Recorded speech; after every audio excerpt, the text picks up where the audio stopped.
One of the first decisions you're going to have to make when making the doable duffel is which stabilizer to use. So the two main options that I discuss in the pattern are soft and stable and batting. And let's talk about the difference between the two. So this product right here is called Soft and Stable. It was designed by Annie's, that's the name of the company.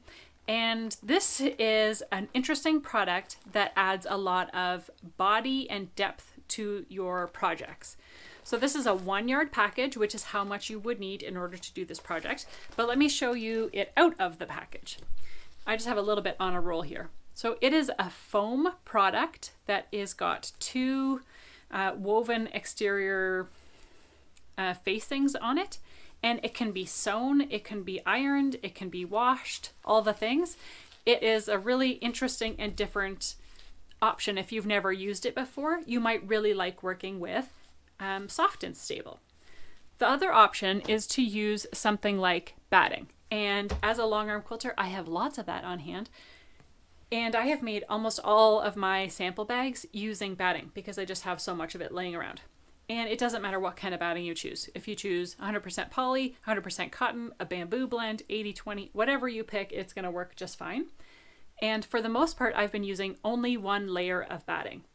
So the difference between quilting something with batting and with soft and stable will be the thickness of the actual quilted panel that you make. So here I've got two different examples where I quilted one with batting and one with soft and stable. And here's the leftover cuts. You'll see that there's a lot more poofiness when you use soft and stable. It definitely has more stitch definition and the shadows are more pronounced. So it makes a poofier kind of sandwich is what I'll say. Conversely, if you use batting, batting is usually quite thin and so you'll end up with a really thin layer. This will be easier to go through your sewing machine as compared to say something that is made with soft and stable, but either one I think is just fine because the soft and stable is squishable for lack of a better term. It means that you can, squish it down if you need it to fit underneath something. So those are the two main differences. Let me show you two bags that were made with batting over here and soft and stable over here. I think that they both have a lot of body. They both stand up well on their own. And that is mostly due to the fact that this front panel is a panel by itself. And so it's standing up on top of some seams. And that's why it kind of has body all on its own. This one is definitely thicker. The material is definitely thicker. I don't know that it would weigh more, but it's a more substantial product, I would say. When I go to squish them both down, they both squish.